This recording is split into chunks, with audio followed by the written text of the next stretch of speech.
Okay, guys, today's video is just going to be about some fall practice news for both Alabama and Florida State. We're going to talk about mainly some stuff that happened last week and some developments that occurred, but also some things that went over on the weekend and maybe even today, which would be Monday at the time of recording the video, but you'll see it on Tuesday. But either way, Raekwon Davis, just to start off, because this is probably most important. Raekwon Davis, who is an Alabama defensive lineman, who's number 99. He's 6'7", humongous, freakish guy, really talented. He was shot on early Sunday morning, so late Saturday night, early Sunday morning. He was out near like Tuscaloosa bar area, somewhere in that area.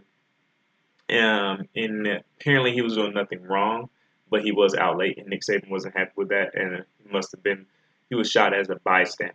Um, Let the conspiracy theorists out there say whatever they may, but there's no information out right now. Whether he will play, because he has been basically the starting left defensive end for the defensive line rotation all fall camp. Whether he will play will be a medical decision. Nick Saban has said that. So that is very, very. It's funny because now that I was about to say interesting, one of you commented that I say that a lot. So now I'm like, wait, I don't want to say it. But either way, it is very interesting. That one within itself is interesting because if Davis doesn't play there, um, Isaiah Buggs or Quentin Williams, somebody will slide in and have to start there. And they think Buggs needs to work on his consistency a little bit more. And Quentin Williams has been pushing, but we will see who gets the nod if Davis doesn't get a chance to play. So that's just the first thing. Now on to the scrimmage, the second scrimmage of the fall that happened on the 19th actually. So that'll be about 9 days from now, or 9 days past this time. Um, the true freshman Jedrick Wells was getting first team reps at right tackle, and he's been pushing Matt Womack. He's been doing that consistently for about 2 or 3 weeks here. Matt Womack's been having trouble holding this talented true freshman off. Saban described him as athletic and physical, using those terms. Like, these are words Saban says himself. So he may very well play against Florida State. Nick was not opposed to the thought at all. So that is within itself could bring some very cool developments down the line because it will put the most talented group of linemen on the field, which has a lot of potential to bring a lot of clashing with the Florida State front. And I would be interested to see how Wells would do against pass rushers like Josh Sweat, Brian Burns. That makes me very curious. Now, even Pierce Baker, who's the starting left guard for Alabama, he said even if Wills doesn't have the right footwork, he still blows people off the ball. That's what Ross Pierce Baker said. So even when Wills isn't doing his technique right, he still's blowing people off the ball. Uh, I'm saying it now, he may very well be starting at some point in the season. A lot of people have it in their minds that he will be starting by the end of the season, if not for the Florida State game. And he will definitely play in the Florida State game. So I did not see this coming. But either way, if it turns out good, it's good. Now, Saban also seems to be leaning toward a two-kicker system. They were much more consistent in the second scrimmage, he says. J.K. Scott was on the long field goals. I think he's hitting 50 plus and whatnot, because he has a really strong leg. And so J.K. Scott seems to be most consistent on hitting long field goals. So J.K. Scott will do long field goals. And Papanastas and Bulovas, the true freshman, they will be doing normal field goals, shorter range. Pap, I believe, some call him short for short, Pap, may be more consistent right now. In the scrimmage, he was 3 for 3 on his field goals. So it could very well be a two-kicker system with J.K. Scott and Andy Papanastas. It will be like when we had Cade Foster and Jeremy Shelley share the kicking duties back in 2011, I believe. So I have no issues with that.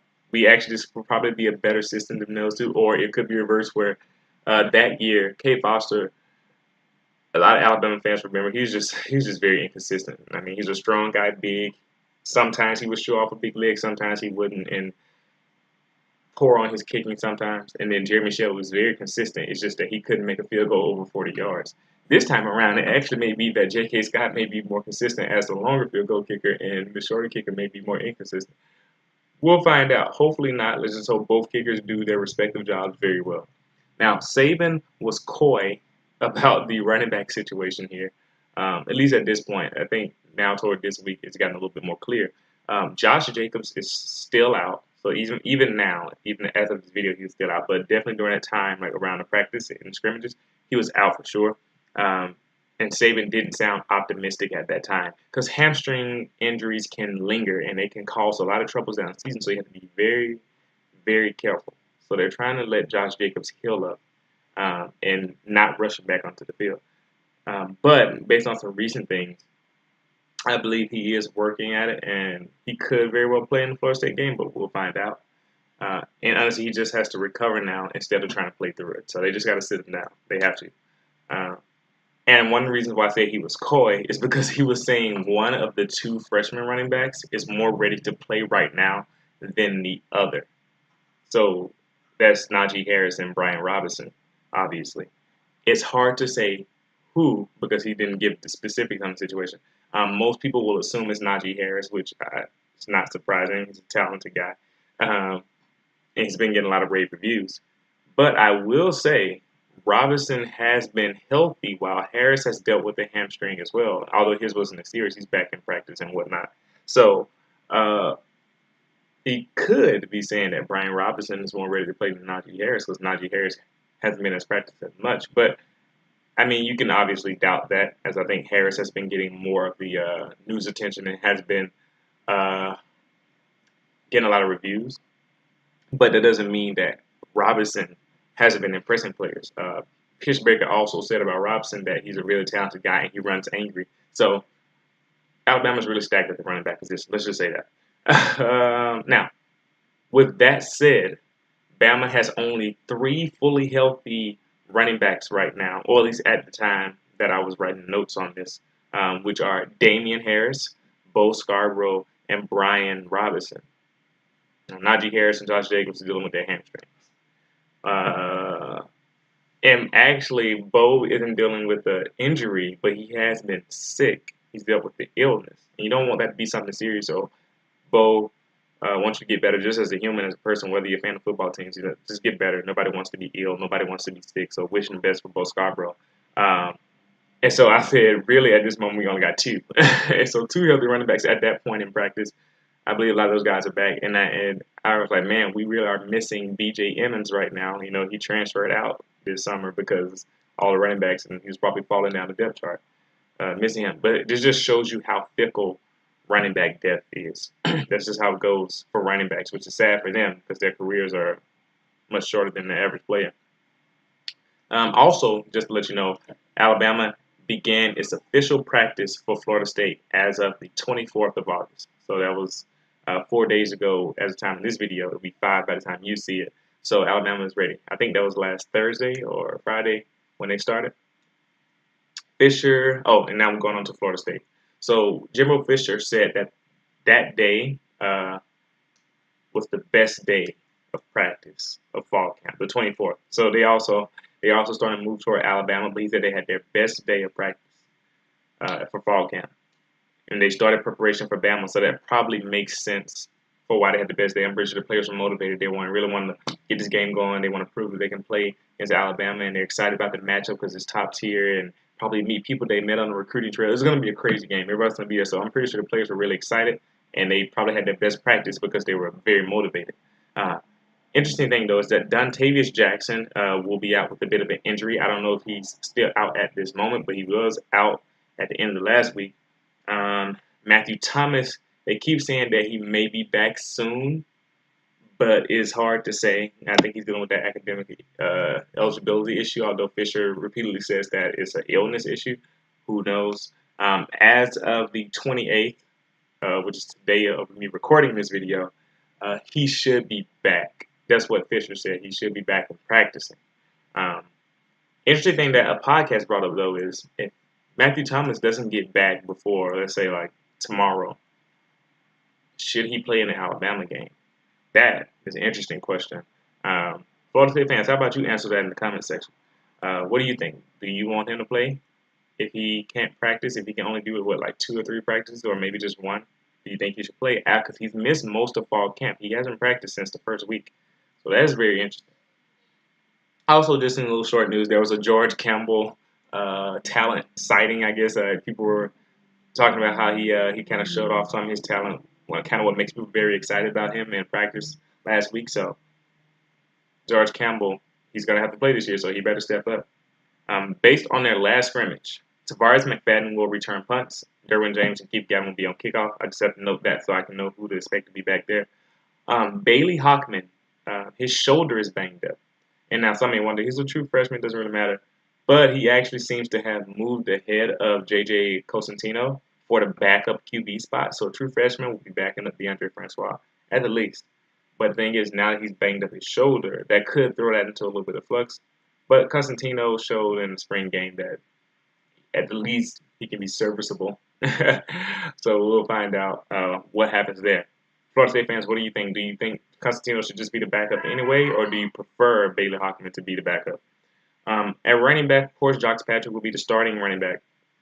Amir Razul and Cam Akers have both been impressing during the fall camp, as they've both shown off their talent, and a lot of people just decided to see them on the field and get some play.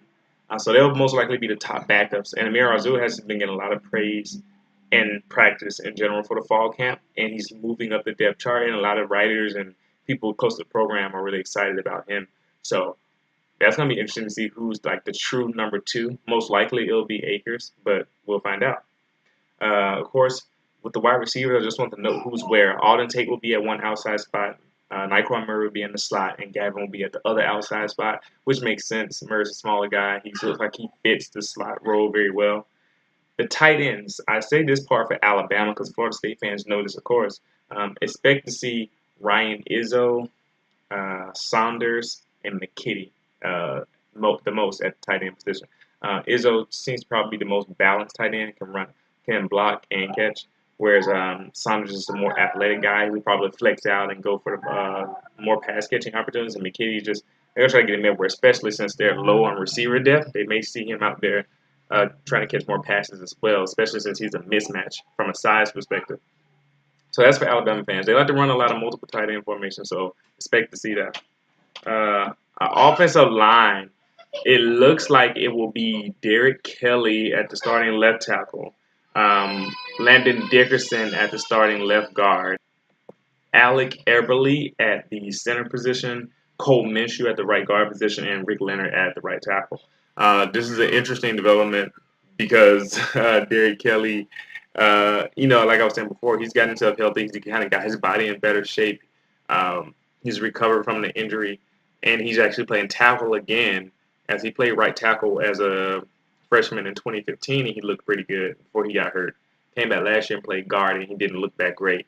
So the question is he going to play like he did in 15, or is he going to play like he did last year?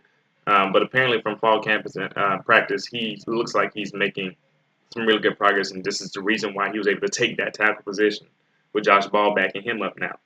Landon Dickerson, of course, had a knee injury last year, so he's recovering from a knee. So let's see how that affects him in this year. Alec Everly, of course, missed the spring with surgery, but he's come back looking stronger than ever. So we'll see if that has any bearing on how he plays this year. And, of course, Minshew and Leonard played all of last year, but Leonard, of course, was taken out for a while because of play, but then he came back. So that's the offensive line, it seems. I don't think they'll shuffle around much more. Just seems like it'll be the starting 5 that we will see on game day. Now, for the linebackers, of course, it's Matthew Thomas and Roderick Hoskins. Thomas is more of the all-around linebacker, while Hoskins is like the run stopper. Like many times in that Michigan game that I analyzed here on the channel, he just got tackle for loss after tackle for loss after tackle for loss. This guy can snuff out the run with the best of them. I really liked watching him play and watch him go after it. But Matthew Thomas, like I said, he's been out. And so, and his top backup, Dontavius Jackson, was hurt. So that leaves me a question of who's been practicing at Matthew Thomas's spot during the fall premise. And maybe Florida State fans can let me know here. But of course, they have Emmett Rice on the roster and Adonis Thomas and Leonard Warner, the true freshman, who's been garnering a lot of praise and has been showing out there. But I'm assuming it's been Emmett Rice who's been in his place, but I haven't heard much about that. Maybe some Florida State fans can fill me in. How has he been doing, or have you heard anything at all as well? Now, for cornerbacks, a little interesting development, of course, is the field corner spot, which was played by Levante Taylor last year, so I just assumed he would be there again. But of course, McFadden will be at the boundary spot, with apparently Stanford Samuels maybe backing him up there. Who knows? But Levante Taylor and I'm assuming Kyle Myers are really like kind of going at it for that field spot. But I believe Taylor is still out at front, at least on a release depth chart. I believe Taylor was still out at front. And it looks like Myers may move down to slot. Who knows? I just figured though that since Levante Taylor started that field spot last year, I figured he would come in again since he has the experience there more than anybody else. That seems like it would be the logical choice. Florida State fans, what do you think? I know some of you would prefer Myers there uh, and prefer Taylor in the slot. What do you think now? Do you still hold on to that, or do you think this is just kind of still them flipping around the guys? Now, I think finally, every time I do a video, it's those sirens. I swear it happens every time. Uh, I think the last thing I'm just noting here is that Florida State said they need consistency from their kickers. Last year, the place kicker and the punter had trouble just kind of consistently doing their job as well with Aguayo and Logan Tyler. But it seems that at least from the coach speak that they've been doing all right for the fall camp, and they're hoping to continue that for the games coming up in the season. So that's about all I have today. I'm gonna have a little bit more news tomorrow, I believe. I think more so about Alabama than anything. Yeah, I think it's pretty much all Alabama. But that'll be it. Thanks for watching. Let me know what you think about the video. Let me know if you have some more news about the programs or just some thoughts about the game, what you're excited about, what you're least excited about, what concerns you, all that good stuff. I'd love to talk about it in the video, in the comment section below. So thanks for watching. I'll see you tomorrow.